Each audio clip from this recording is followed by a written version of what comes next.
So news came out late yesterday afternoon that a second Packers player who was scheduled to be a free agent has signed with another team. The first was TJ Slaton, who got signed by the Bengals. And here it came out from Ian Rappaport, who says, the Raiders are adding more on defense as they are set to sign former Packers first-round cornerback Eric Stokes on a one-year, $4 million deal, source said. Deal was done by Reza Hassam of Athletes First. So this is a move I think that most of us expected. With Eric Stokes going into the 2024 season, it was the final year of his rookie deal. And unfortunately for him, he just dealt with so many injuries in 2022 and 2023. And during that time, he played about 9 games in 2022, only played in 3 games in 2023. And so it looks like going into 2024, he was going to be healthy, and he did stay healthy all season long. But unfortunately, just wasn't able to get back to the kind of play, the level of play that we saw during his rookie year in Green Bay, where he had a really, really great first season. If we look back to his first year, according to PFF, he had 9 pass breakups. Since that point, he's had 0 pass breakups. So 9 his first year, 0 the following 3 years. Of course, he missed a lot of games in 2022 and 2023. And then as well, when you look at passer rating allowed in his rookie season, 79.1 passer rating allowed.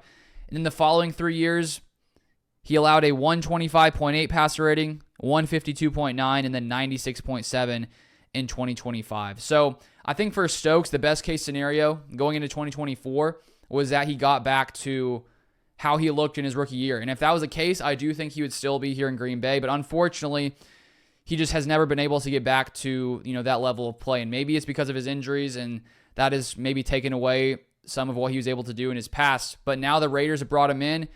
And it is interesting because the Raiders sign a Packers cornerback. The Packers sign a Raiders cornerback in Nate Hobbs. Hobbs got a $12 million per year deal. Stokes gets a 1-year, $4 million deal. So clearly with Stokes, the Raiders are just taking a chance on him because I guess there's always that chance that if he can somehow get back to how he played his rookie year, then he's a really solid corner. So unfortunate to see him go.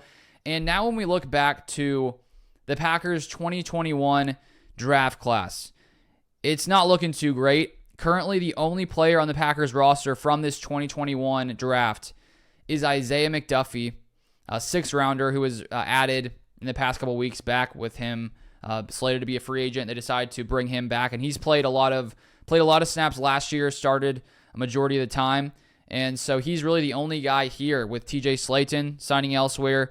Josh Myers is expected to sign elsewhere, so unless things change, Myers is expected to be picked up by another team. And then, of course, all these other guys are no longer on the roster. So I do think, when you look at a lot of the drafts, GMs, depending on who you are, there's a lot of hits, a lot of misses. I think for the most part, I think that Gutekunst is a very solid GM, but this was not a great draft for the Packers.